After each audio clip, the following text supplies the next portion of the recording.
Hello everyone, it's Mr. Boomer here, and we're back with some more Resident Evil 4. Now in the last episode, we pretty much just blasted through the entire Garden Maze section, and we came into this room and got introduced to Ada Wong, who revealed themselves to be the third intruder, or second rat, that Lord Salazar was pretty much referring to inside of his little memo that he sent to Leon, so that's interesting. I mean, I'm pretty sure it's not really a big surprise to anyone, since we all knew that that was her inside that red dress that shot Chief Mendes in the back of his head when he was attacking Leon in chapter 1-3. So, yeah, it's probably not a big surprise to anyone. Like, Capcom made it pretty obvious. But anyway, we're moving on to chapter 3-3 here, which is actually one of the more interesting chapters, since, as I said inside the title, this is the chapter that we do get a free rocket launcher on, so I'm very excited for that, honestly. I'm going to try to free up as much space as possible as I can here, because we're going to need that space for when we do get the rocket launcher. I do not want to freaking run out of space here and not be able to take that rocket launcher, since it's a freaking rocket launcher, man. It freaking one-shots almost practically anything inside the game. But anyway, before we actually do continue on with the chapter here, I did mention before that I did not get the red gem that's actually inside of this weird, Garden Maze section. I accidentally had to, like, pass up on it, because I was too into the chapter and focused on actually beating it to care too much about the treasure, so I'm going to spend a little bit of time here trying to actually find that freaking treasure and get it, so that way we can finish up the little mask that we have. And also just because I want to actually complete it and get the 100%, But anyway, if I need to, I probably might have to cut out a little bits of sections inside this episode, because I don't want this to just be me running back and forth 24/7, getting attacked by these dogs looking for this red gem. So until then, I'll probably see you guys a little bit later until I find it, maybe. Alrighty, there we go. Alrighty, we freaking found the red gem, and we surprisingly got in there and out. We surprisingly were able to, like, just walk all the way down here if we could find the gem without really having to deal too much with the dogs here, so that's a relief. I didn't have to use any heals or waste any ammo. At least yet, unless they're gonna spawn now. Nope, they're not gonna spawn. Alrighty, so we can just continue on here with the playthrough, and actually just, continue on with the breeze, but anyway, as I was saying, yeah, pretty much Ada got introduced in this chapter, which is no surprise, but also, too, as the title would suggest, this is actually the chapter where we get a free rocket launcher when we actually, progress later on inside the chapter here, so anyway, let's read the little memos here. There's a female intruder. There seems to be a female intruder among us. We believe she's connected with Sarah. We also believe that she was the one who removed the egg injected into Sarah before it hatched. She may have had him retrieve the sample before the American agents arrived. It's obvious that her objective is the sample. We must get to her before she is able to reestablish contact with Sarah.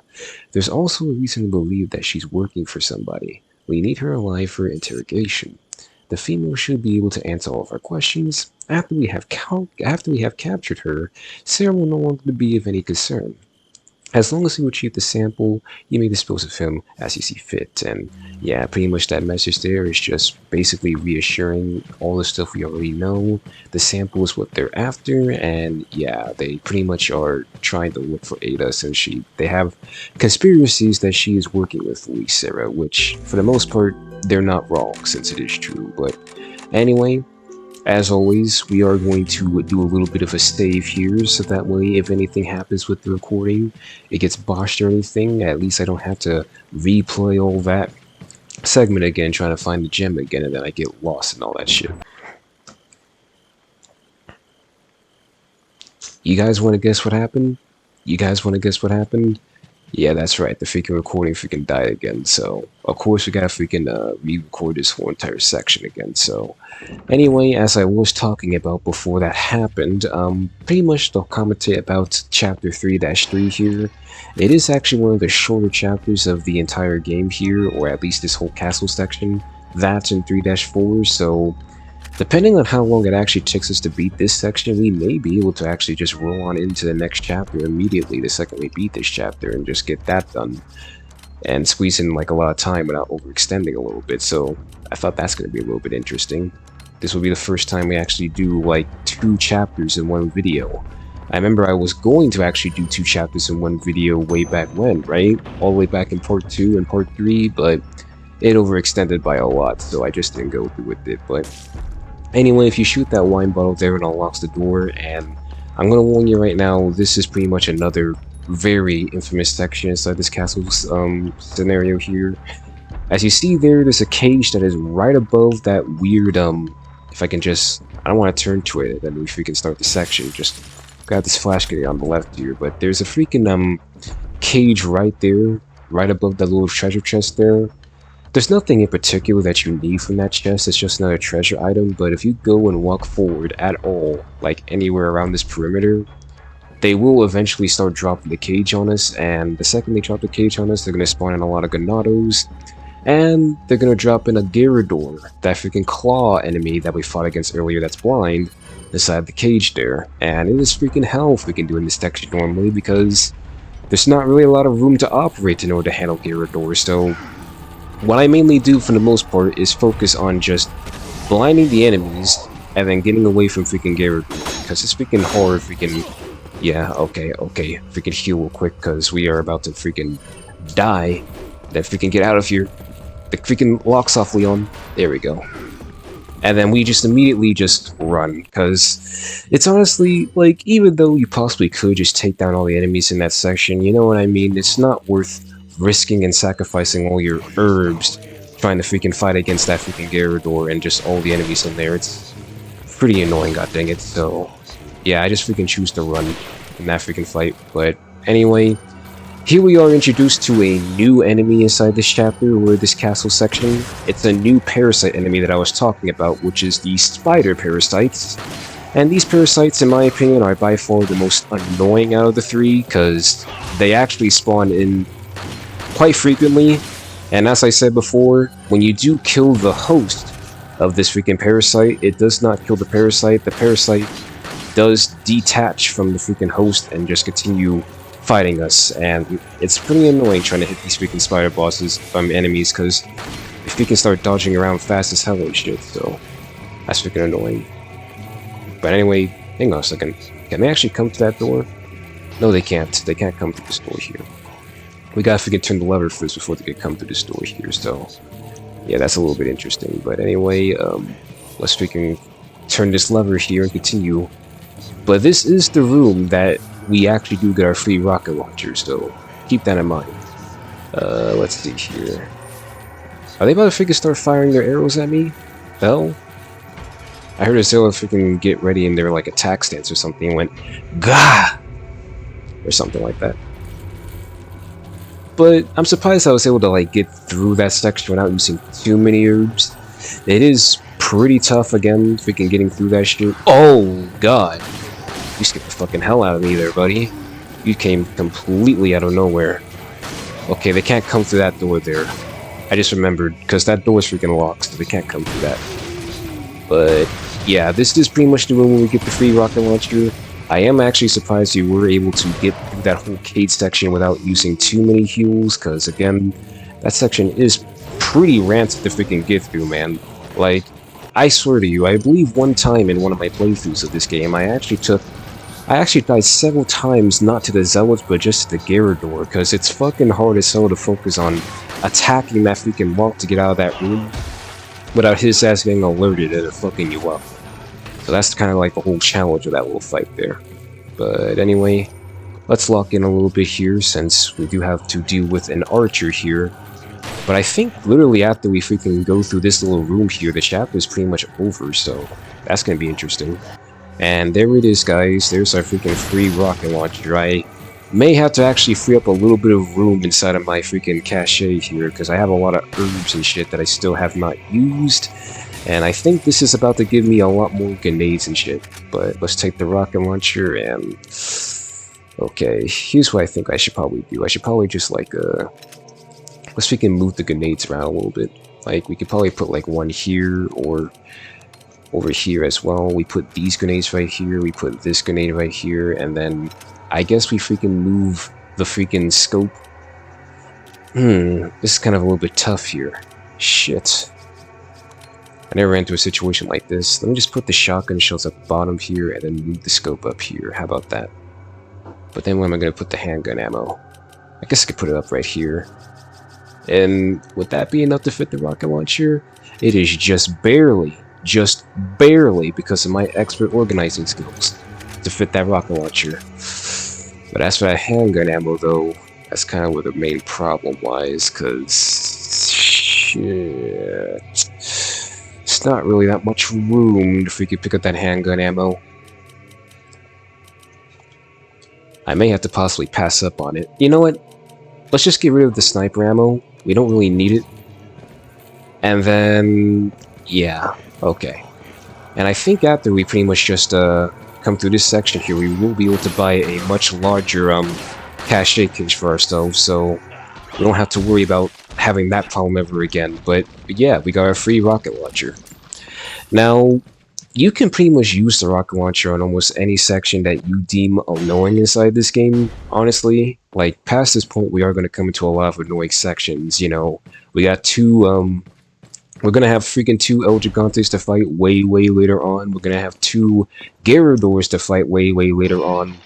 Most people, for the most part, usually choose to use the rocket launcher on the two Gyarados, but in my opinion, there's actually a boss fight that, in my opinion, you should probably use it on, because it's way better to do it without wasting a lot of ammo. But let's go ahead and buy the larger XL attaché case so we can get all the loot that's back down there. And yeah, I think, yeah, this is pretty much just the end of the chapter at this point once we go through that door. But yeah, we pretty much get a free rocket launcher. I mainly use it on a boss that will be coming up later on called the Verdugo. Like, he's not a very challenging boss, but you know what I mean? He kind of like dumps through a lot of your ammo because of how he is. So I usually want to save my ammo, so I choose to use the freaking rocket launcher on him for the most part, because that's a area that I feel like is more deem worthy to use the rocket launcher on. And as I said before, like again, a lot of people do choose to use it on the double Gyarados section, but there actually is a very, and I mean very, easy strategy you can use to kill both of the Gyarados without having to use the rocket launcher that I will be showing you guys when I actually get to that section. But anyway, let's reorganize our cache case. We have a lot more room now, so we have a lot more stuff we can work with here. Let's put the first aid at the back there to show that it has a lot more priority. Put this with this, put this with this, put this with this, and then I guess for now we can just put the grenades like slightly above the freaking herbs, just to don't freaking discard the freaking incendiary grenade. That freaking pissed me off. Crazy work. But now we're pretty much done with this section here, and we can move on. And I think, yeah, this is pretty much the end of the chapter. Like, I wasn't kidding when I said that this chapter is remotely shorter than the other ones. Like, it's way more shorter. Just to be safe here, of course, we are going to save, just in case the recording decides to crap on me, because it would be absolutely asinine if it craps me mid-cutscene here. But, yeah, let's do it. Leon! I got it! Oh shit, bro got stuck. Bro got stoned!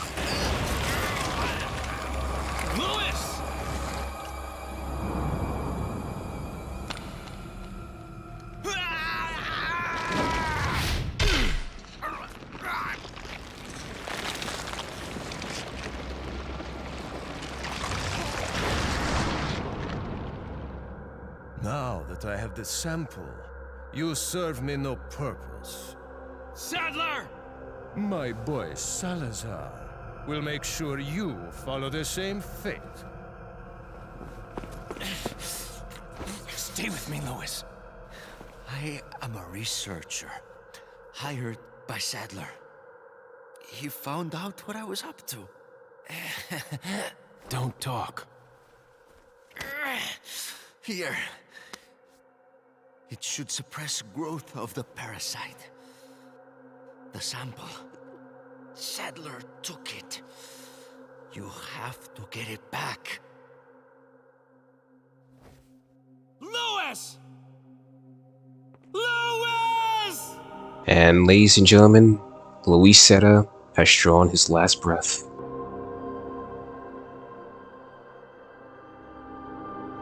He will be missed.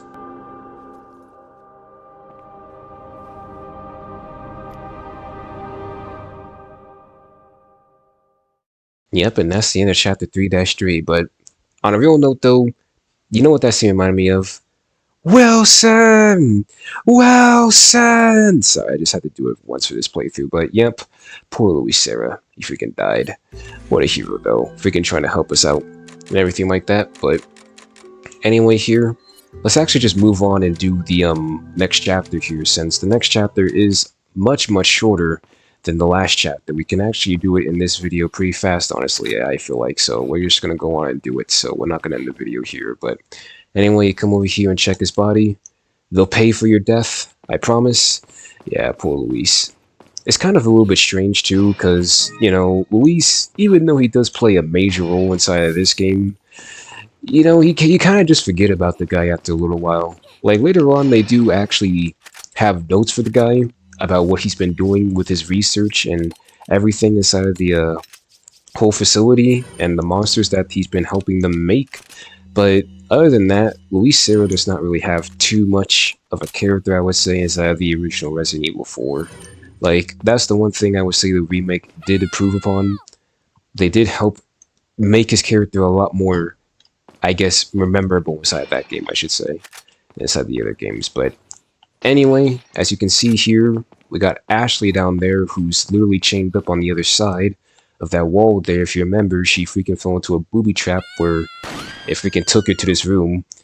Now, be very careful on this section, because it actually is possible for you to shoot Ashley while she is chained up like that, and if you hit her with one bullet, it's pretty much just instant death to her. It's annoying. Talk about near-death experience. Ashley, get out of there! Oh shit, and yep, we got a lot of freaking enemies we gotta kill here who are gonna come after Ashley, but okay, where's the one enemy that's coming out here? But this chapter, chapter 3-4, shit. This chapter is actually pretty special in my opinion, because again, this is the chapter that a lot of people kind of reference towards whenever they say that Resident Evil 4 is actually pretty scary, you know? It's not really just one of those action Resident Evil games where there's not much horror inside of it. This chapter will pretty much remind people that Resident Evil 4 was actually trying for its time to be scary. And you're about to see why in a second, after this little section here, but okay. Door's locked, I can't open it. But yeah, pretty much in this section, we just defend Ashley until this Stella shows up that has the key, and then we freaking kill his ass. Where the hell is Ashley now? She got over there, like, very quickly, honestly. Like, holy shit. You're a freaking fast girl, Ashley. Occasionally, there will be these archer zealots, the zealots that freaking come here, and they are very annoying as well, because, holy shit. If we can just keep trying to snipe shot you and shit. So you definitely want to make sure you have sniper ammo for this section. You probably can do it without sniper ammo, but it's pretty annoying without sniper ammo, honestly. Because it just does not one-shot these guys instantly. That guy's gonna freaking grab her. Okay, he's not dead. And I think that red Zoe dropped the key, right? Yep, there it is. We did that section with ease. I can get out. Yeah, go on and get out of here, Ashley. Seriously, though, I did not know that Ashley was voiced by the same voice actor as Sandy.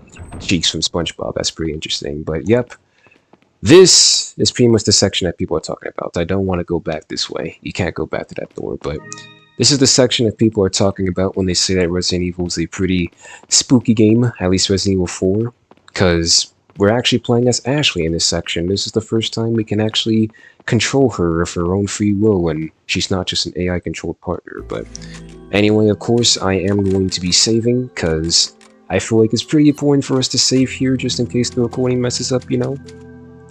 Don't have to redo all of that section again. We can just start from here in case it messes up, like it did literally moments ago in that in the video. But yeah, we're playing as Ashley here, and yeah, we have no weapons. We literally have nothing, so we can't do shit against these guys. So yeah, you want to freaking turn this game into Atlas and just run away from these bastards, because they will grab you, and if you run out of health, they'll freaking carry you away and just like violently strangle you and shit.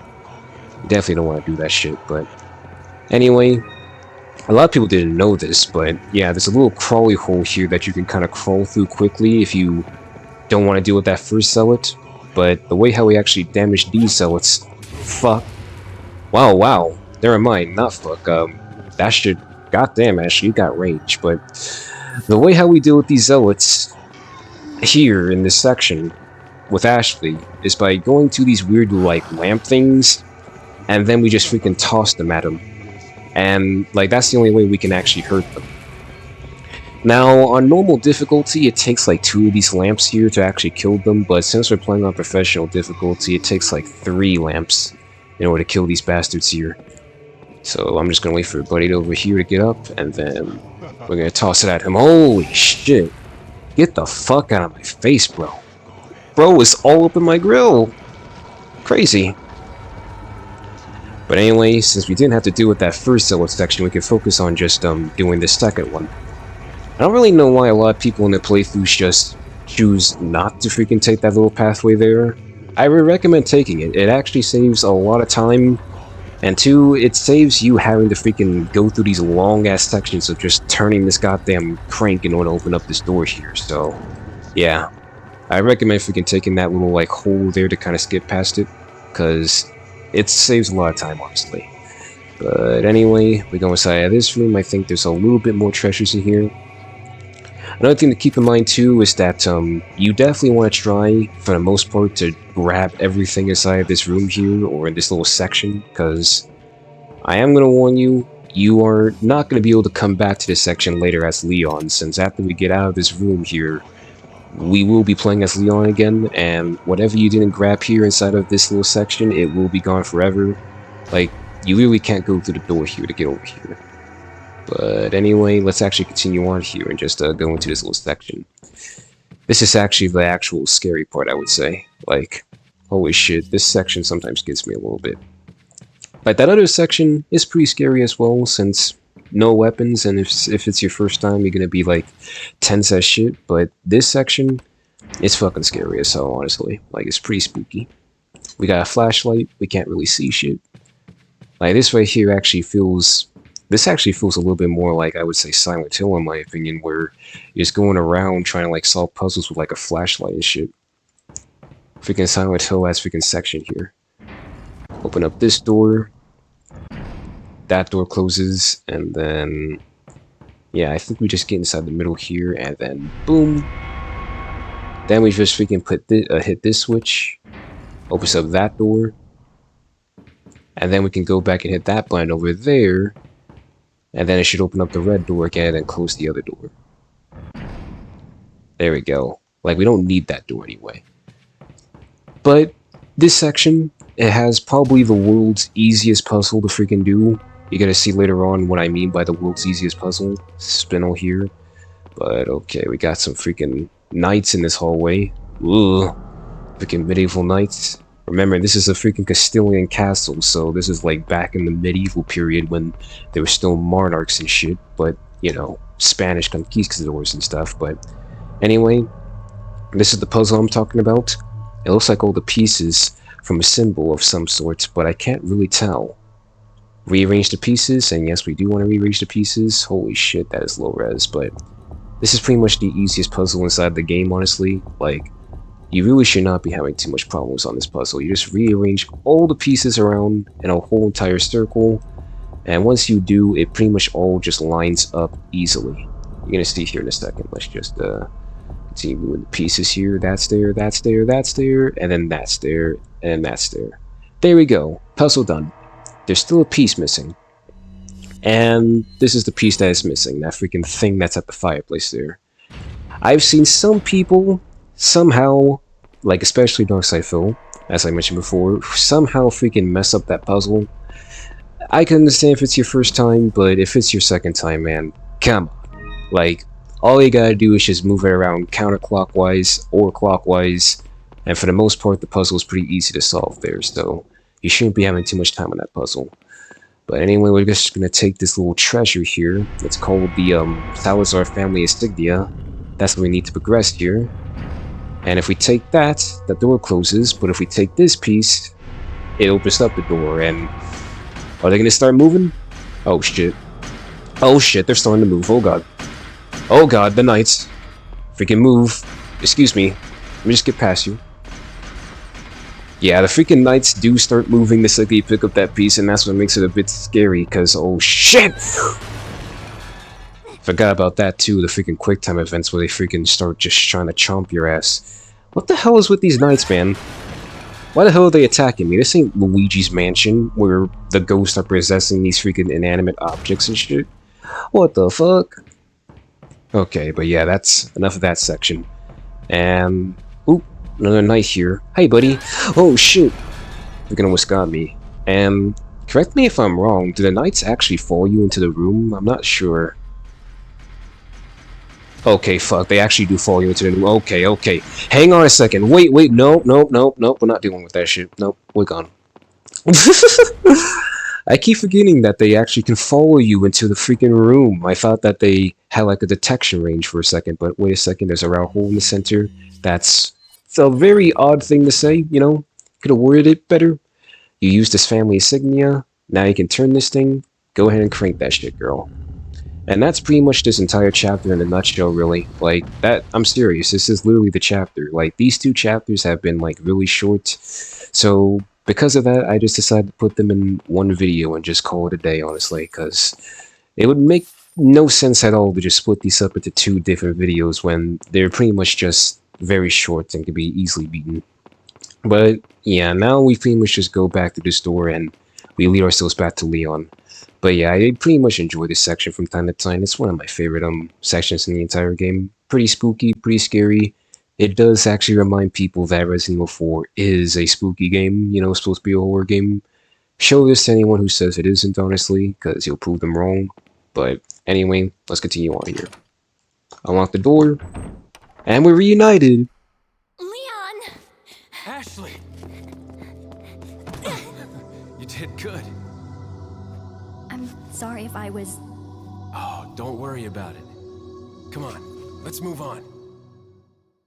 Yep, and now we're reunited with Ashley finally inside this castle section, which is pretty interesting, but yeah, that's just my thoughts on the whole little Ashley segment and just 3-3 and 3-4 in general.